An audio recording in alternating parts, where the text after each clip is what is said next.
మన ప్రభువైన యేసుక్రీస్తు నామములో మీ అందరికీ నా హృదయపూర్వకమైన వందనాలు. దేవుడి దినమంతా మిమ్మల్ని ఆశీర్వదించి దీవించి కాపాడునుగాక. పరిశుద్ధ గ్రంథంలో నుండి కీర్తనల గ్రంథం 57వ కీర్తన మొదటి చరణము నుండి నేను చదువుతాను. మీరు జాగ్రత్తగా మీరు ఆలకించండి. నన్ను కరుణింపుము దేవా, నన్ను కరుణింపుము. నేను నీ శరణుజొచ్చి ఉన్నాను. ఈ ఆపదలు తొలగిపో వరకు నీ రెక్కల నీడను శరణుజొచ్చి ఉన్నాను. మహోన్నతుడైన దేవునికి, నా కార్యము సఫలము చేయు దేవునికి నేను మొరపెట్టుచున్నాను. భక్తుడైన దావీదు రాజుగారు ఒక చక్కని కీర్తన రాస్తున్నారండి. ఏ సందర్భంలో ఇతడు ఈ కీర్తన రాస్తున్నారు అంటే, తన చుట్టూ ఆపదలు చుట్టుముట్టాయి. ఒక్క మాటలో చెప్పాలి అంటే, దావీదు శత్రువుల మధ్య నిలిచిపోయాడు. ఎటు చూచినా దావీదుకు ఆపదే సంభవిస్తుందండి. ఈ కీర్తన కూడా ఆపదల మధ్యలో నుంచి తప్పించబడిన తరువాత రాసిన కీర్తన. దావీదు సౌలు చేత తరమపడుతున్న ఆ దినాలలో దేవుని సన్నిధిలో ఒక చిన్న ప్రార్థన చేస్తున్నాడు. అయ్యా, ఎన్నో ఆపదలు నా చుట్టుముట్టాయి, ఎన్నో అవంతరాలు నన్ను వెంబడించాయి. కానీ ఈ ఆపదలు తొలగిపోవునట్లుగా నేను నీ శరణజొచ్చి ఉన్నాను. ఈ ఆపదలన్నిటి మీద నాకు జయము కలుగునట్లుగా, ఈ ఆపదలన్నిటి మీద నేను తప్పించబడి కాపాడబడినట్లుగా నేను రెక్కల క్రింద నేను శరణుజొచ్చి ఉన్నాను. అంటే నీ రెక్కల నీడను నేను ఆశ్రయించి ఉన్నానయ్యా. ఈ ఆపదలు తొలగిపోయేంత వరకు నీవు నన్ను కాపాడుతూ వచ్చావు అంటూ అక్కడ ఒక మాట రాస్తాడండి.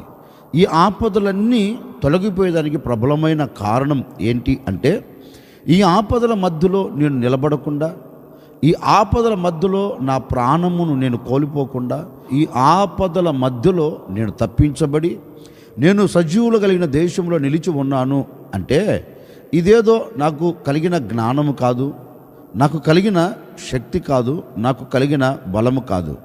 నేను నా దేవుని సన్నిధిలో ఒకే ఒక చిన్న ప్రార్థన చేశాను. ఈ ఆపదలు తొలగిపోయేంత వరకయ్యా నీవు నన్ను విడిచిపెట్టకు, నీ రెక్కల క్రింద నన్ను దాయి. ఎన్నో అవంతరాలు, ఎన్నో ఆటుపోట్లు నేను చూస్తున్నాను, ఎదుర్కొంటున్నాను. వీటిలో నుంచి నువ్వు నన్ను తప్పించు అని ఈ రాజు దేవుని సన్నిధిలోకి వెళ్ళి ప్రార్థన చేస్తేనండి, దేవుడు ఇతని ప్రార్థన విన్నాడు.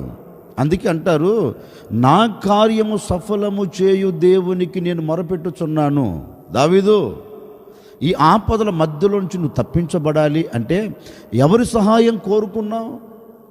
ఈ ఆపదల మధ్యలో నుంచి నువ్వు తప్పించబడి విలువ కలిగిన చోట నువ్వు నిలబడ్డావు అంటే, సజీవులు కలిగిన దేశంలో నువ్వు నిలిచి ఉన్నావంటే ఎవరి సహాయం కోరుకున్నావయ్యా? ఎవరిని వేడుకున్నావు అంటే దావీదు ఒక్కటే చెబుతాడండి, నేను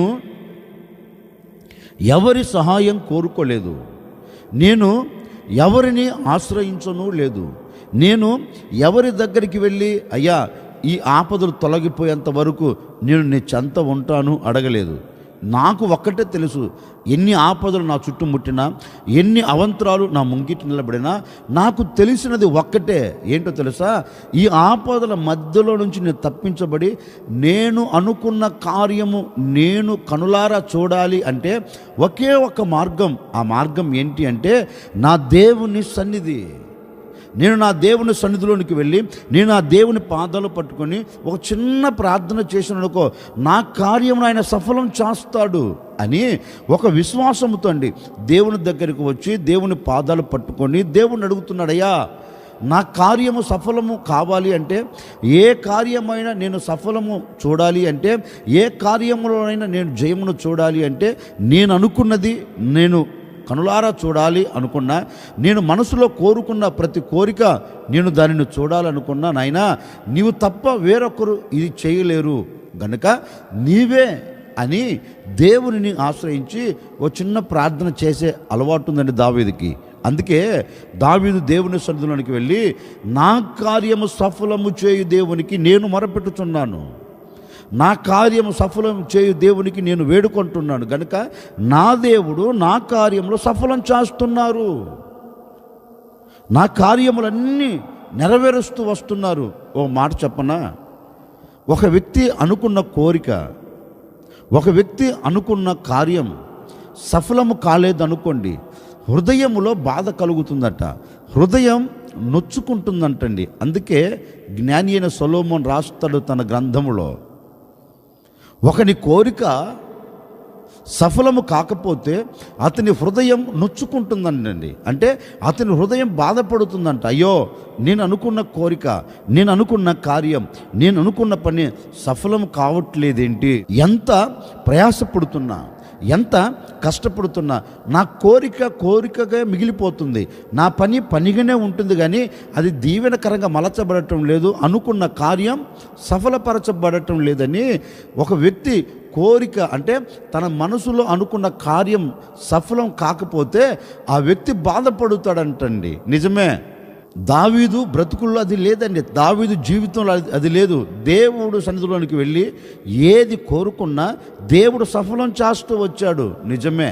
ఇదిగో ఈ ఉదయకాల సమయంలో నేను కూడా మీతో చెప్పాలనుకున్న మాట ఏంటంటే, నీవు అనుకున్న కోరికగా నిలిచిపోయిందేమో, నీవు అనుకున్న పని పనిగా నిలిచిపోయిందేమో, కోరిక సఫలపరచబడక, నువ్వు అనుకున్న కార్యం నెరవేర్చబడక, నువ్వు అనుకున్న పనిలో సఫలము కాక, ఒకవేళ నీ హృదయం నోచుకుంటూ వస్తుందేమో నాకు తెలియదండి, నీ హృదయం గాయపరచబడుతూ వస్తుందో నాకు తెలియదండి, నీ హృదయం కృంగిపోయిన స్థితిలోనికి వెళుతుందో నాకు తెలియదండి. చాలామంది అంటారు, ఏంటండి ఈ పని ఈరోజు జరుగుతుంది అనుకున్నాం కానీ జరగలేదండి, ఈ కార్యం నేను చూస్తాను అనుకున్నానండి, 100కి 100 పాలు ఖచ్చితంగా ఈరోజు చూస్తాను అనుకున్నాను, కానీ ఎందుకో ఎక్కడ లోపం, ఎక్కడ ఏం జరిగిందో తెలియదండి, అనుకున్నది ఈరోజు సఫలం కాలేదండి అనే మాట నరములు ఆడుతున్న ప్రతి నరుని నోట రాగలుగుతుంది, మనం వినగలుగుతామండి. నిజమే కదా.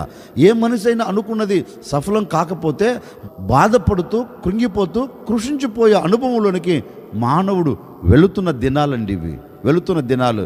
ఈ ఉదయకాల సమయంలో నేను కూడా ఒక సేవకుడిగా మీతో చెప్పాలి అంటే, ఒకవేళ నీ కోరిక విఫలమైపోయిందేమో నాకు తెలియదండి, నీ కోరిక సఫలపరచబడక నీవు అనుకున్న పని విఫలమై ఒకవేళ కంటతరి పెడుతున్నావో కన్నీరు కారుస్తున్నావో నాకు తెలియదండి.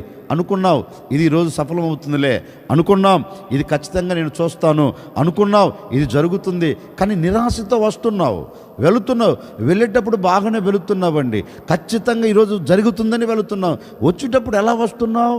నిరాశతో. ఇంటి నుంచి బయటికి వెళ్ళేటప్పుడు ఖచ్చితంగా దీన్ని చూస్తాను అని అడుగులు వేస్తున్నావు, నీవు వచ్చేటప్పుడు ఎందుకు నిరాశ అంటే, నీవు అనుకున్న కోరిక, నీవు అనుకున్న పని సఫలము కాకపోయినందువలన నీవు కృంగిపోయిన అనుభవంలోనికి వెళ్ళిపోతున్నావు.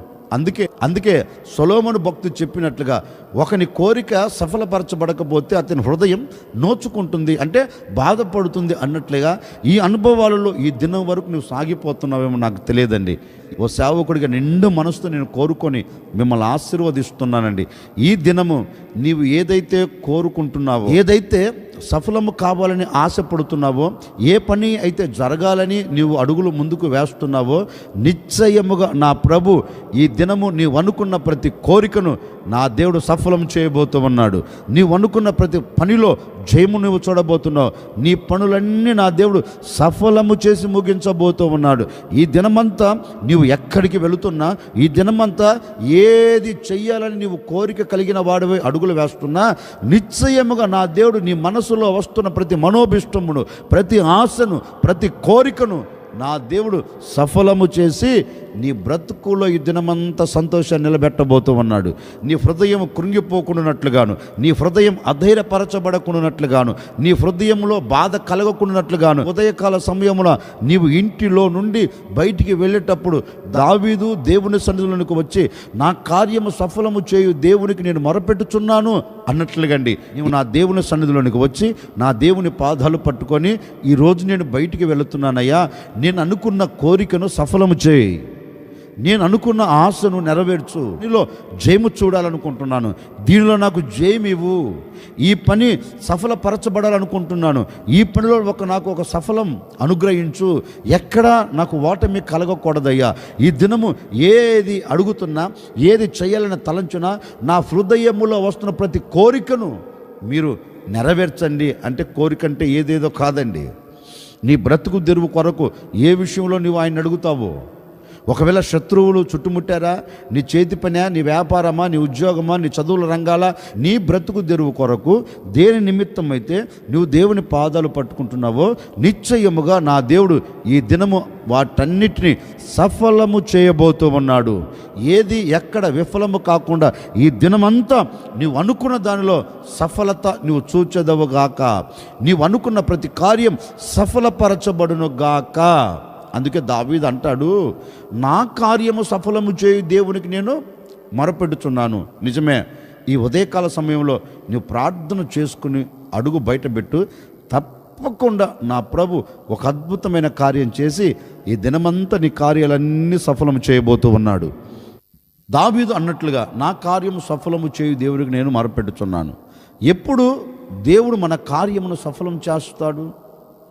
మన కార్యము ఎప్పుడు సఫలపరచబడుతుంది? పరిశుద్ధ గ్రంథంలో ఒకే ఒక మాట నేను మీతో చెప్తాను, జాగ్రత్తగా వినండి. యెషయా గ్రంథం 64వ అధ్యాయం 4వ వాక్యము నేను చదువుతా ఉన్నాను, జాగ్రత్తగా వినండి. తన కొరకు కనుపెట్టు వాని విషయమై నీవు తప్ప తన కార్యమును సఫలము చేయు మరి ఏ దేవునిని ఎవడు నే కాలంలో చూచి ఉండలేదు. అట్టి దేవుడు కలడన్న సమాచారం మనుషులకు వినబడలేదు. యెషయా గ్రంథంలో చక్కగా రాయబడిన మాట ఏంటి అంటే, దేవుని కొరకు ఏ వ్యక్తి అయితే కనిపెట్టుకొని బ్రతుకుతాడో, దేవుని కొరకు ఏ వ్యక్తి అయితే ఎదురు చూస్తాడో, ఆ వ్యక్తి పట్లట ఆయన కార్యం సఫలం చేస్తాడంటండి. అంటే నేను నా దేవుని ద్వారా ఈ కార్యమును నేను చూడాలి అనుకున్నాను, నేను నా దేవుని ద్వారా ఈ కార్యమును అనుభవించాలి అనుకున్నాను, నా దేవుడు తప్పక నా విషయములో ఈ దినము ఈ కార్యము చేస్తాడు అనే ఒక నమ్మకముతో ఆయనను ఎదురు చూస్తే, ఆయన మీద ఆధారపడితేట ఆయన మీద ఆనుకొనిన వారిని, ఆయన మీద ఆధారపడిన వారిని ఆయన వమ్మి చేయడండి. ఎందుకంటే ఈ వ్యక్తి నా మీద ఆధారపడ్డాడు, నేను తప్ప వేరొక సహాయము లేదని నా వైపు చూస్తున్నాడు గనుక నేను ఇతని పట్ల ఒక కార్యము చెయ్యాలి అని దేవుడు ఏం చేస్తాడంటే కార్యం చేసి ముగిస్తాడంటండి. యెషయా గ్రంథంలో అదే అంటున్నారు. ఒక వ్యక్తి నీ కొరకు ఎదురు చూస్తే, ఒక వ్యక్తి నీ ద్వారా మేలులు పొందాలని ఆశపడితే, నీవు తప్ప ఆ కార్యము చేయగలిగిన దేవుడు ప్రపంచంలో ఎవడు లేడు, చేస్తాడు అన్న నమ్మకం కూడా లేదంటండి. అంటే ఏ మనిషి అయినా ఏ దేవుడైనా కావచ్చు, కార్యము చేస్తాడు అనే ఒక నమ్మకం ఉండదంటండి, ఉండదట. ఎందుకని అంటే ఆయన లాంటి వ్యక్తి, ఆయన లాంటి దేవుడు మరొకడు భూమి మీద లేడు. నిజమైన దేవుడు ఆయనే గనుక, సర్వాధికారి ఆయనే గనుక, సకలము చేయగలిగిన దేవుడు ఆయనే గనుక, ఆయన మీద ఏ వ్యక్తి ఆధారపడతాడో తప్పక కార్యము దేవుడు అతని పట్ల చేసి ముగిస్తాడంటండి. నిజమే. ఈ రోజున ఎందుకు మన కార్యము సఫలపరచబడట్లేదు? ఎందుకు మనం అనుకున్న గమ్యం మనం చేరలేకపోతున్నాం? ఎందుకు మన కోరిక మనసులో కోరికగా నిలిచిపోతుంది అంటే, లేఖనం అంటుంది నీవు ఎదురు చూడవలసిన దేవుని వైపు నీవు ఎదురు చూడట్లేదు. నీవు నమ్మకం పెట్టుకోవలసిన దేవుని మీద నమ్మకం పెట్టుకోవట్లేదు. ఈ రోజున మనిషి దేవుని మీద కంటే, దేవుని మీద ఆధారపడేదానికంటే, దేవుని మీద నమ్మకం పెట్టుకునే దానికంటే, నమ్మించి మోసం చేసే మానవుని మీద మనిషి నమ్మకం పెట్టుకుంటున్నాడండి. అందుకే కదా ఈరోజున మనిషి పతనావస్థలోనికి వెళ్ళేది. చాలా చోట్ల మనం చూస్తున్నాం, వింటున్నామండి. పలానా వ్యక్తి ఇది చేస్తానన్నారు, అతను నేను బాగా నమ్మాను, నమ్మిన నాకు నమ్మక ద్రోహం చేశాడు అనే మాట మనకు చాలా వినపడుతుంది. అలాంటి మనుషులను సమాజంలో మనం కోకొల్లగా చూస్తున్నామండి. అంటే మనిషి ఎవరు అంటే మాట తప్పేవాడు, మనిషి ఎవరు అంటే అంతలో మాట మార్చేవాడు. అందుకే ఈ రోజున మనిషి మీద మనిషి ఆధారపడుతున్నందువలనే ప్రపంచపు నలుమూల మీరు ఎక్కడైనా చూడండి, మనిషి ద్వారా మోసపోయాడని చరిత్ర మనం చూడగలుగుతాం. మనం చూస్తూనే ఉన్నాం కదండి. మనిషిని వెన్నుపోటు పొడుస్తున్నాడు అంటే నమ్మక ద్రోహం, నమ్మించి మోసం చేస్తున్న ఈ దినాలలో మనం బ్రతుకుతున్నాం. నేనే మాటండి, అందరినీ ఎక్కడ గుడ్డిగా నమ్మకూడదండి. ఈ రోజున గుడ్డిగా నమ్మే కదా గోతులు పడిపోతున్నా, గుడ్డిగా నమ్మే కదా ఆశీర్వాదకరంగా ఉండవలసిన మన బ్రతుకులు, దీవెనకరంగా ఉండవలసిన మన బ్రతుకులు దీవెనకరమైన అనుభవాలను పోగొట్టుకొని శాపయుక్తంగా బ్రతుకుతున్నా. కారణం ఏంటి అంటే దేవుని మీద ఎదురు చూడవలసిన మనం, దేవుని మీద ఆధారపడవలసిన మనం ఈ రోజున మనిషి మీద మనం ఆధారపడుతున్నందువలన మన బ్రతుకుల కన్నీరే మిగిలిందండి. ఏ కార్యం సఫలపరచబడట్లేదు. మనం చాలా ఊహించుకోవచ్చు, ఈ వ్యక్తి ఇది చేస్తాడు, ఈ వ్యక్తి ద్వారా ఇది కలుగుతుందని. ఏ వ్యక్తి ద్వారా ఏది కలగద్దండి. ఒకవేళ ఈనాటి వరకు ఆ పరిస్థితుల్లో నీవు ఉన్నావేమో నాకు తెలియదు, అలాంటి పరిస్థితుల మధ్యలో నీవు నలపబడుతున్నావేమో నాకు తెలియదండి. మనస్ఫూర్తిగా మనిషి మీద నీవు ఆధారపడకుండా, మనిషి మీద నీ నమ్మకం ఉంచుకోకుండా, అది నీ వ్యాపార విషయంలో కావచ్చు, నీ చేతి పని విషయంలో కావచ్చు, నీ ఉద్యోగ విషయంలో కావచ్చు, నీ కుటుంబ పరంగా కావచ్చు అండి, ఏదైనా కావచ్చు. మనిషి మీద నీవు ఆధారపడకుండా నిన్ను నిర్మించిన దేవుని మీద నీవు ఆధారపడితే నిశ్చయముగా ఆయన తప్ప నీ కార్యము సఫలము చేయగలిగిన వాడు ప్రపంచంలో ఎవ్వడు లేనేలేడు. ఆయనే నీ కార్యము జరగాలన్నా, నీవు కార్యమును ముగించుకొని వెళ్ళాలన్నా, నీ కార్యం నీ జీవితంలో సఫలపరచబడాలన్నా ప్రపంచంలో ఎవడు తరం కాదు, ప్రపంచంలో ఎవడు చేయలేడు. ఆయనకు ఆయనే సాటి, ఆయనకు ఆయనే పోటీ. ప్రపంచంలో ఆయనతో సాటి అయినవాడు, ఆయనకు పోటీ పడినవాడు ప్రపంచంలో మన కళ్ళకి ఎవడు కనపడలేడు కూడా. ఎందుకు అంటే ఆయన మానవుడు కాదు, ఆయన ఎవరు? సర్వలోకనాథుడు, సర్వలోకానికి సృష్టికర్త. ఆ సృష్టికర్త మీద నీవు ఆధారపడితే నిశ్చయముగా ఈ దినమండి నీవు ఏది కోరుకుంటున్నావో, ఏది జరగాలని ఆశపడుతున్నావో, ఈ దినమంతా నా ప్రభు వాటన్నిటిని సఫలము చేయబోతూ ఉన్నాడు. నీ మనసులో ఏ అభిలాష ఉందో, నీ మనసులో ఏ కోరిక ఉందో, నీ మనసులో ఏది చూడాలని ఆశపడుతున్నావో నిశ్చయముగా ప్రభు తప్పక నీ బ్రతుకులు అద్భుతం చేసి ముగించబోతూ ఉన్నాడు. ఈ దినమంతా నీ కోరిక సఫలపరచబడునుగాక, ఈ దినమంతా నీ కోరిక నెరవేర్చబడునుగాక. ఈ దినమంతా నీవు ఏది చూడాలనుకున్నావో తప్పక నా ప్రభు మీద ఆధారపడి ప్రభువుని అడిగి చూడు. ఈ దినమంతా నీ కోరికలన్నిటి నా ప్రభు సఫలం చేయబోతూ ఉన్నాడు. అందుకే లేఖనం అంటుంది, తమ కొరకు అంటే దేవుని కొరకు ఏ వ్యక్తి అయితే కనిపెడతాడో ఆ వ్యక్తి మనసులో ఉన్న ప్రతి కార్యమును ఆయన తప్ప ఎవడు సఫలం చేయలేడంటండి. యేసుక్రీస్తు తప్ప ఎవడు దాన్ని నెరవేర్చలేడంటండి. అందుకే ఓ సేవకుడిగా ఈ ఉదయకాల సమయంలో నేను కూడా కోరుకుంటున్నానండి, నీ మనసులో ఏదై ఉందో అది దేవుని వైపు చూచి, ప్రభువా ఈ దినము ఈ కార్యం నా పట్ల జరిగించవా, ఈ వ్యాపారం అంచెలంచెలుగా ఆశీర్వదించండి అయ్యా, నేను దాన్ని చూడాలి. ఈ చేతి పని దీవెనకరంగా మలచండి అయ్యా, నేను దాన్ని చూడాలి. నా కుటుంబంలో ఆర్థిక ఇబ్బందులు తొలగిపోయినట్లు ఒక అద్భుతం చేయ్యా, నేను దాన్ని చూడాలి. నా పిల్లలు నా మాట వినటం లేదు, నా కుటుంబం అంతా చల్లా చెదురైపోయింది, అంత కట్టబడి అందరూ నా మాట వినున్నట్లుగా, కుటుంబముగా నిలబడినట్లుగా అన్ని విషయాలు నాకు తోడై ఉండి నన్ను దీవెనకరంగా మలచండి అయ్యా, సఫలం చేయండి ఈ విషయం అని ప్రభువును ఈ దినమున నీవు అడిగి చూడండి. నిశ్చయముగా నీవు కోరుకున్న ప్రతి కోరిక నా ప్రభు నెరవేర్చబోతూ ఉన్నాడు. నీవు ఆశపడిన ప్రతి ఆశను నెరవేర్చబోతూ ఉన్నాడు. నీ కోరికలన్నిటి నా ప్రభు సఫలం చేయబోతూ ఉన్నాడు. నీవు అడగటం ఆలస్యమండి, నా ప్రభు అద్భుతం చేస్తాడు. నీవు ఆధారపడటం ఆలస్యమండి, నీ యొద్దకు దిగి వస్తాడు. నీ మనసులో ఉన్నది ప్రభుతో చెప్పటం ఆలస్యమండి, నీ కన్నీళ్లు తుడుచుటకు ఆయన సింహాసనం విడిచి నీ ప్రక్క నిలిచి నీకు తోడుగా నిలబడి అద్భుతాన్ని సృష్టిస్తాడు నా దేవుడు, అద్భుతాన్ని కలగచేస్తాడు నా ప్రభు. ఈరోజు నీవు అడిగి చూడు, కార్యం జరగకపోతే అడుగు. ఎందుకని అంటే ఆయన తప్ప వేరొకడు లేడు. అందుకే లేఖనంలో కూడా చక్కగా రాయబడిందండి, చక్కగా రాయబడింది. అందరూ వెలివేశారు. ఒక మాట చెప్పాలి అంటే కొట్టారు, గోతులు పడేశారు, శత్రువులకు అమ్మి పడేశారు.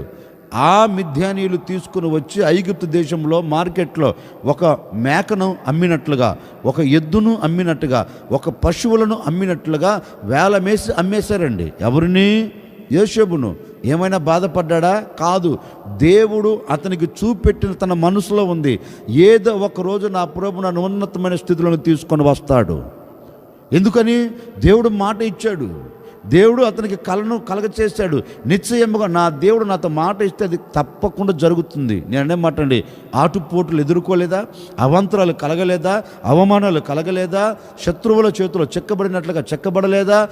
సరస్సాలో వేయబడలేదా? ఎన్నో అనుభవాలండి, ఎన్నో అతనికి ప్రతికూలమైన అనుభవాలు కలుగుతున్నప్పటికీ అతడు దేవుని మీద ఆధారపడ్డాడండి, ఏ మనుషుని మీద కాదు. నేను నా దేవుని మీద నేను ఆధారపడుతున్నాను, నేను నా దేవుని మీద నేను నమ్మకం పెట్టాను, తప్పక ఒకరోజు నాకు ఘనత ఇస్తాడు, నేను అనుకున్న కార్యం సఫలం చేస్తాడు అని ఎక్కడికి వెళుతున్నాండి, దేవుని మీద ఆధారపడ్డాడండి. లేఖనములో రాయబడిన మాటని తెలుసా? యెహోవా యోసేపుకు తోడై ఉండినందువలన అతడు చేస్తున్న ప్రతి పనిని, అతడు పూనుకున్న ప్రతి కార్యమును దేవుడు ఏం చేశాడంట? సఫలము చేస్తూ వచ్చాడంటండి. ఎక్కడ? అన్యుల దేశంలో ప్రతి కార్యమును దేవుడు సఫలం చేస్తూ వచ్చాడంట. ఏది కూడా ఎక్కడో కూడా విఫలము కాలేదండి. శత్రువులే బెత్తరపోయారు. అరే బాబు, ఇంతటి జ్ఞానవంతులమైన మేమే ఎన్నో ప్రయత్నాలు చేస్తుంటే విఫలమైపోతున్నాయి, సఫలం కావట్లేదు. మరి నువ్వెందుకు ఏది పట్టుకున్నా, ఎక్కడ అడుగు పెట్టినా, ఏది చేయాలని పూనుకొనినా ఎందుకు ఇంత దీవెనకరంగా నిలబడగలిగావు అంటే ఒకటే, శత్రువులో చెప్తారండి, యెహోవా యోసేపునకు తోడై ఉండుట అందరు గమనించారంటండి. యోసేపు, నీ దేవుడు నీకు తోడై ఉన్నాడయ్యా గనుక ప్రతి కార్యము నువ్వు సఫలాన్ని చూడగలుగుతున్నావు. ఇది నీ శక్తి కాదు, ఇది నీ బలం కాదు, ఇది కేవలం నీవు ఆధారపడిన దేవుడు నీ కార్యమును సఫలం చేస్తూ వచ్చాడు అని శత్రువులే మాట్లాడుకున్నారండి. నిజమే, నేను అనే మాట, కొట్టబడినవాడు, నెట్టబడినవాడు, గోతులో వేయబడినవాడు, మార్కెట్లో అమ్మబడినవాడు, బానిసగా వెళ్ళినవాడు, అతని బ్రతుకు ఎందుకంత ఆశీర్వాదకరంగా నిలబడింది అంటే కొట్టబడినప్పుడు దేవుడు తోడుగా ఉన్నాడు, గుంటలో వేయబడినప్పుడు దేవుడు తోడుగా ఉన్నాడు, అమ్మి వేయబడినప్పుడు దేవుడు తోడుగా ఉన్నాడు, మార్కెట్లో వేలం వేసేటప్పుడు దేవుడు తోడుగా ఉన్నాడు, ఐగుప్తు దేశంలో రాజు దగ్గరికి వెళ్ళిన దేవుడు తోడై ఉన్నాడు, చెరసాల మధ్యలోనికి వెళ్ళిన దేవుడు తోడై ఉన్నాడు, ఏ పని ప్రారంభించిన దేవుడు తోడుగా ఉన్నాడు. ఎందుకని? ఇతడు దేవుని కొరకు కనిపెట్టాడు, ఒక రోజు వస్తుంది, నేను ఆశీర్వాదకరంగా నిలబడే రోజు ఒక రోజు వస్తుంది, నేను దానిని చూస్తాను, తప్పక నా దేవుడు నన్ను ఆశీర్వదిస్తాడు అని దేవుని మీనే మనసు నిలుపుకున్నాడంటండి, దేవుని మీనే ఆధారపడ్డాడంటండి. అందుకే అతని జీవిత చరిత్ర మనకు చెప్తుంది, అతడు చేయునదంతయు సఫలపరచబడెను. ఎందుకు అతడు చేయునదంతయు అంటే ఒకటే, ఇతడు దేవుడి కొరకు ఎదురు చూశాడు, దేవుడు ఇతనికి తోడై ఉన్నాడు.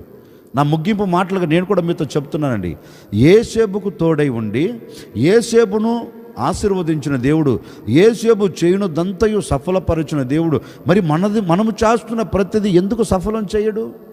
మనము చేస్తున్న దానిలో ఎందుకు ఒక దీవెనను కలగచేయడు అంటే ఒకటే, మనం దేవుని మీద ఆధారపడకపోయినందువలన. ఒక చిన్న నిర్ణయం అండి, నీవు దేవుని మీద ఆధారపడు.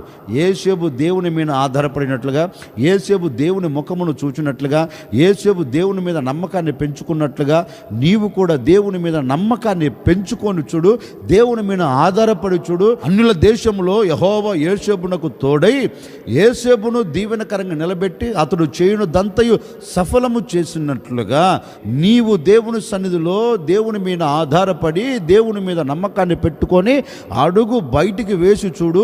ఈ దినమంతా నీవు ఎక్కడకు వెళ్ళినా నీవు చేయనదంతయు నా దేవుడు సఫలం చేయబోతూ ఉన్నాడు, నీవు చేయనదంతయు నా దేవుడు నిన్ను ఆశీర్వాదకరంగా నిలబెట్టబోతూ ఉన్నాడు, నీవు చేయనదంతయు నా దేవుడు దీవెనకరంగా మలచబోతూ ఉన్నాడు. నీ వ్యాపారంలో ఒక దీవెనను చూడబోతూ ఉన్నావు, నీ చేతి పనిలో ఒక దీవెన నువ్వు చూడబోతూ ఉన్నావు, నీ వ్యవసాయ రంగంలో ఒక దీవెన నువ్వు చూడబోతూ ఉన్నావు. నిశ్చయముగా ఈ దినమంతా నీవు ఏది చెయ్యాలని పూనుకొని ఉన్నా, ఏది ప్రారంభించాలని ఆశపడుతూ ఉన్నా, నా ప్రభు నీ కుటుంబం పట్ల ఒక కార్యమును సఫలం చేయబోతూ ఉన్నాడు. ప్రతి కార్యం సఫలపరచబడునుగాక, ప్రతి కార్యం నెరవేర్చబడునుగాక. నీవు అనుకున్న ప్రతి కార్యములో ఈ దినమంతా నీవు జయమును చూచెదవుగాక, జయమును అనుభవించదవుగాక, జయముతో నీవు సాగి వెళ్ళుదువుగాక. నిశ్చయముగా నేను ప్రకటించే యేసు నీ బ్రతుకుల్లో ఒక నవనూతనమైన కార్యం చేసి ఈ దినమంతా నీ కోరికను సిద్ధింపచేసి నీ ఆలోచన యావత్తును నా ప్రభు సఫలపరచబోతూ ఉన్నాడు, సఫలము చేయబోతూ ఉన్నాడు. నీవు చేయవలసిన ఒక్కటే, ఆయన మీద నీవు ఆధారపడి అడుగు ముందుకు వేయి. నీ వ్యాపారం చేయాలన్నా ఆయన మీద ఆధారపడి అడుగు ముందుకు వేయి. దినము నీవు ఏది ప్రారంభించాలి అన్నా ఆయన మీద ఆధారపడి అడుగులు వేయి. నీ జీవితంలో అద్భుతం జరగకపోతే అడుగు, నీ జీవితంలో ఆశ్చర్యమైన కార్యం జరగకపోతే అడుగు, తప్పక ఆయన చేసి ముగిస్తాడు. ఎందుకంటే వాక్యము తప్పు కాదు కదా, వాక్యము సత్యము కదా. సత్యమైన వాక్యమే నీతో మాట్లాడుతూ ఉంది. నీవు నా మీద ఆధారపడితే, నీవు నా మీద నమ్ముకుంటే, నీవు నా కొరకు ఎదురు చూస్తే, నేను నీ కార్యం ఏం చేస్తాను? సఫలము చేస్తాను, దాన్ని నెరవేరుస్తాను అన్నట్లుగండి. ఈ దినమంతా నా దేవుడు మీకు తోడే ఉండి మీ కార్యములన్నీ సఫలము చేయునుగాక. నిశ్చయముగా ఈరోజు నా ప్రభు మీకు తోడే ఉండి మీ కార్యాలన్నిటిని సఫలము చేయునుగాక. అందుకే కీర్తనకారుడు అంటారు, నా కార్యము సఫలము చేయు దేవునికి నేను మొరపెడుచున్నాను.